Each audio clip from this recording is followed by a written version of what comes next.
Dans ce nouveau tuto, nous allons étudier les opérateurs arithmétiques. Alors, pour étudier les opérateurs arithmétiques, j'ai créé une nouvelle scène que j'appelle Tuto opérateur. Dans cette scène, on a, vous voyez dans la hiérarchie, donc notre cube, on a le GameObjet qui est un objet donc vide. Sur l'objet vide, j'ai attribué ici un script que j'ai appelé opérateur. Donc voici le script. Alors allons dans l'éditeur MonoDevelop et voilà l'opérateur, le script opérateur. Public class opérateur. Ici je définis, vous voyez, une première variable entière âge 1 qui est égale à 20. Une deuxième variable entière âge 2 qui est égale à 40. Et là, je définis une variable moyenne qui est entière. Ensuite, dans l'initialisation, dans la fonction start, je fais cette opération mathématique. Je dis que la moyenne est égale à l'âge 1 plus l'âge 2, le tout divisé par 2. Et avec la ligne debug log, j'affiche la moyenne dans la console avec le texte la moyenne d'âge est de plus moyenne, et j'oublie pas toujours de fermer les parenthèses et le point virgule. Je me mets en mode console et je fais un test. Le résultat est la moyenne d'âge est de 30. On peut aussi vérifier dans la hiérarchie que le GameObjet ici, donc dans le script, on ne voit pas apparaître donc les variables âge donc du script, vu que on n'a pas défini qu'elles étaient publiques. Alors, je vais faire cette nouvelle expérience. Je vais prendre ces lignes de code, je vais les supprimer, CTRL X, et je les rajoute dans la fonction update, CTRL V. Donc là, on aura en temps réel la moyenne. Maintenant, on va rendre encore public la variable âge 1 et la variable âge 2. Donc, voici les nouvelles lignes de code. Alors, on sauve le script et on lance un test. Donc, je vais en console, je peux faire un clear et je lance le programme. Maintenant, je retourne, vous voyez, dans la hiérarchie et je vais donc modifier l'âge, par exemple, âge 1, vu que je me suis mis en mode public et que je peux agir sur ces variables dans le script. Alors, observez par la même occasion, la moyenne d'âge est de 30 tout en bas de la fenêtre ici. Alors, je modifie, je mets 10 par exemple, et je vois que la moyenne d'âge est de 25. Je mets 73, la moyenne d'âge est de 41. Les opérateurs arithmétiques sont les suivants. Plus pour addition, moins pour soustraction, l'astérix pour multiplication, la barre ici avec la barre dans ce sens pour division, le pourcentage pour modulo. Ici, plus va créer une incrémentation, moins va créer une décrémentation. Revenons sur la moyenne. Alors ici, on a entre parenthèses l'âge 1 plus l'âge 2. Donc on a une addition et le tout est divisé par 2. C'est grâce à ces parenthèses qui se trouvent ici que la division par 2 va se faire sur ce résultat âge 1 plus âge 2. Si je supprime les parenthèses, le programme va comprendre les opérations de la façon suivante. Il va faire âge 1 plus âge 2 divisé par 2. Pour tester l'incrémentation, je réalise ce petit programme. j'écris ici que H1 est égal à plus H1. Donc j'utilise l'incrémentation. Ensuite, j'inscris dans la console le résultat H1. Donc normalement, on devrait voir en temps réel l'incrémentation de H1. Je sauve le script et je fais un test. On voit ici dans la console l'incrémentation de la valeur de l'âge. Je teste ici la multiplication en effectuant ce petit programme. Donc ici, j'ai défini des nombres en floating point. Âge 1 est égal à 120,5. N'oubliez pas de mettre le petit f pour signifier que l'on a affaire à des floating points. L'âge 2 est égal à 2.0. Et ici, je définis donc le résultat est un nombre en floating point. Alors, ici, résultat H1 multiplié par H2. Et ici, j'ai le résultat dans la console. Donc voilà, premier test, 241. J'effectue un test avec la division. La valeur est de 60,25. Alors ici, on fait un test avec ce que l'on appelle le modulo. Ici, j'ai mis un float H1 à 5 et un float H2 à 2. Ensuite, je fais le modulo entre H1 et H2 et dans le résultat va apparaître en principe le restant de la division. Mais dans le cas présent, eh bien, lorsque l'on divise 5 divisé par 2, eh bien, le restant de la division qui devrait être 0,5, eh bien, dans ce système en C#, la valeur qu'il nous retourne est de 1. Que l'on retrouve ici. Nous avons ici différents types d'opérateurs qui sont l'équivalent donc à x est égal à x moins y.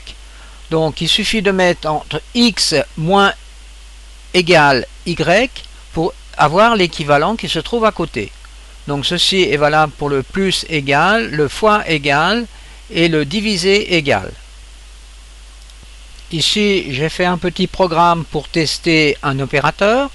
Alors, je définis deux variables int entières, h1 égale 5, h2 égale 2.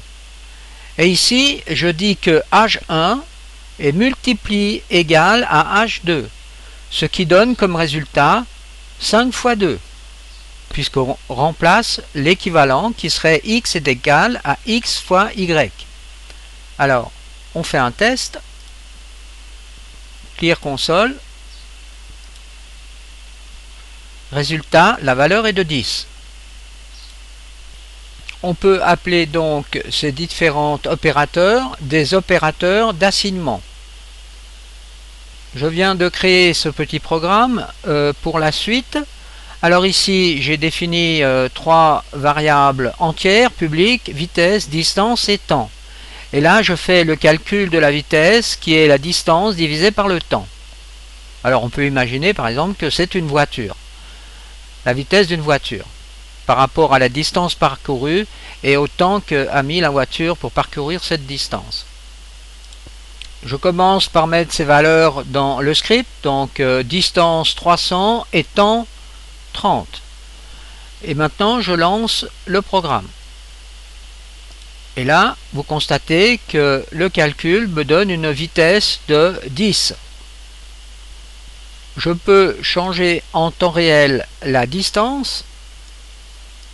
Alors, j'augmente la distance. Là, par exemple, j'ai mis 489. Donc, la vitesse est de 16.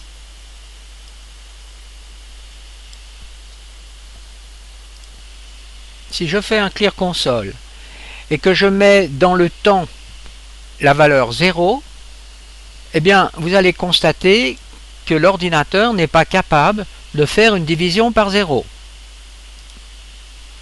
Et il me le signale ici par une erreur. La division par 0 est une exception. On ne peut pas donc créer ce type de division. Alors, nous allons modifier ce programme pour mettre en pratique, par exemple, plus grand que. Alors, ici, je garde donc vitesse égale distance divisé par le temps. Et ensuite, je fais un test en suivant, en créant une ligne avec une condition if.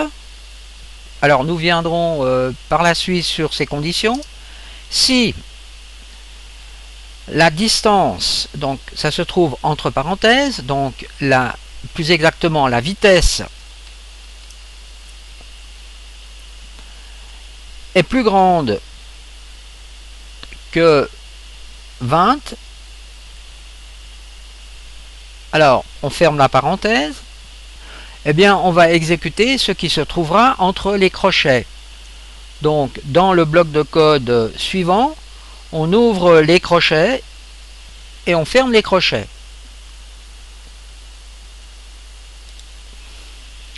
À l'intérieur de cette condition if, eh bien on va écrire debug log. Alors je vais reprendre cette ligne, CTRL X, et je vais la mettre à cet endroit, mais je vais quand même modifier cette ligne de code, CTRL V. Je rajoute donc cette ligne de code. Votre vitesse est de, j'affiche donc la variable vitesse à cet endroit, mais elle dépasse 20. Donc si la vitesse est plus grande que 20, on exécute cette ligne de code. Alors on sauve le script et on fait un test. Donc ici clear console, je lance le test et je constate que la vitesse est de 25. Et bien sûr, elle dépasse la vitesse de 20. Donc, en conclusion, si la vitesse est plus grande que 20, eh bien, on exécute ce qui se trouve à l'intérieur des crochets. Alors là, on pourrait continuer donc cette condition ici. Alors, en rajoutant cette ligne à cet endroit, on écrit else, ce qui veut dire sinon, si cette condition vitesse plus grand que 20 n'est pas remplie, eh bien on va sauter à cet endroit. Donc ici de nouveau on va ouvrir les crochets et les fermer. Et puis on peut par exemple écrire ici une information. Donc debug log. Je prends cette partie, CTRL C, CTRL V. Donc je rajoute votre vitesse est plus petit que 20 et j'affiche par la même occasion quand même la vitesse. Alors si la vitesse est plus grande que 20, j'affiche cette ligne de code. Si ce n'est pas le cas, eh bien j'affiche cette ligne de code grâce à cette instruction supplémentaire ls. Je sauve et je fais un test. Alors je suis en temps réel, clear console. Je lance ici le test. Ici, je vois que la vitesse est de 25, donc elle dépasse bien la vitesse de 20. Je modifie ici la distance en temps réel, et vous voyez, à un moment donné, eh ben, j'ai une vitesse de 17, donc votre vitesse est plus petite que 20. Donc tout fonctionne correctement. Nous avons encore ici les opérateurs logiques, qui sont des opérations qui s'appliquent sur les nombres booléens. Nous avons ici le AND, en français et. Ici, les deux barres correspondent à OR, ou bien en français ou. Et le point d'exclamation est la négation logique. Note. Je crée ici ce petit programme pour tester les variables booléennes avec les opérateurs logiques. Alors ici, je définis deux variables booléennes que j'appelle variable 1, var1 et var2. Je donne ici la valeur vraie pour la variable var1 et la valeur fausse pour la variable var2. Donc c'est true et false. Ici, dans le test, j'ai rajouté if var1. Alors si cette variable 1 est vraie, j'effectue dans la console, j'écris var1 est vrai. Si la variable var1 est fausse, à ce moment-là, je n'aurai pas ce message dans la console. Alors, je sauve mon script et je fais un test. Ici, la variable 1 est bien vraie puisqu'elle est cochée. Alors, je lance le programme et je constate var 1 est vrai. Maintenant, je désélectionne var 1, donc je rends cette variable fausse. Donc si je fais un clear console et que je renvoie le programme, eh bien vous voyez qu'il ne se passe rien du tout. Je modifie le programme en rajoutant un opérateur OR ou à cet endroit. Donc je fais une opération booléenne entre deux variables, la variable 1 ou la variable 2. Si l'une de ces deux variables est vraie, eh bien la condition remplie va être affichée à l'écran. Si ce n'est pas le cas, eh bien on n'aura aucun affichage dans l'écran, dans la console. J'ai encore quand même rajouté donc encore cette ligne de code pour spécifier que la condition ne sera pas remplie. Alors, effectuons un test. Donc ici, la variable 1 est vraie et la variable 2 est fausse. Alors, clear console et je lance. Condition remplie. Je change l'état des variables. Je mets variable 1 vrai et variable 2 vrai. Donc c'est la condition ou. Donc comme les deux variables sont vraies, eh bien j'ai toujours la condition qui est remplie. Ici, je peux faire la variable 1 fausse, mais comme la variable 2 est toujours vraie, puisque c'est l'une ou l'autre, eh bien comme une des deux est vraie, eh bien la condition est remplie. Par contre, si je rends les deux variables fausses, eh bien les conditions ne sont plus remplies, ce qui est écrit à cet endroit. Donc en conclusion, il suffit qu'une variable ou l'autre soit vraie pour que la condition soit remplie. Alors maintenant, essayons avec le AND. Alors je change ici le symbole et je mets une opération AND. Pour que la condition soit remplie, eh bien il faut que les deux variables 1 et 2 soient vraies. Autrement, on ne remplit pas la condition. Alors vérifions. Clear console. Variable 1 vrai, variable 2 pas vrai. Donc ici, normalement, condition non remplie. Ce qui est le cas. Maintenant, si je rends les deux variables vraies, variable 1 et variable 2 vraies, eh bien les conditions sont remplies. Ce qui est le cas ici. Si par contre les deux variables sont fausses, eh bien la condition n'est pas remplie. Pour le cas de la négation logique, eh bien on pourrait pratiquer de la façon suivante. On supprime ici cette partie du code, on met devant la variable 1 le point d'exclamation, ce qui veut dire que on va avoir le contraire de la variable 1. Alors, si par exemple la variable 1 est vraie, eh bien ici, comme c'est le contraire, normalement elle est fausse. Alors, vérifions.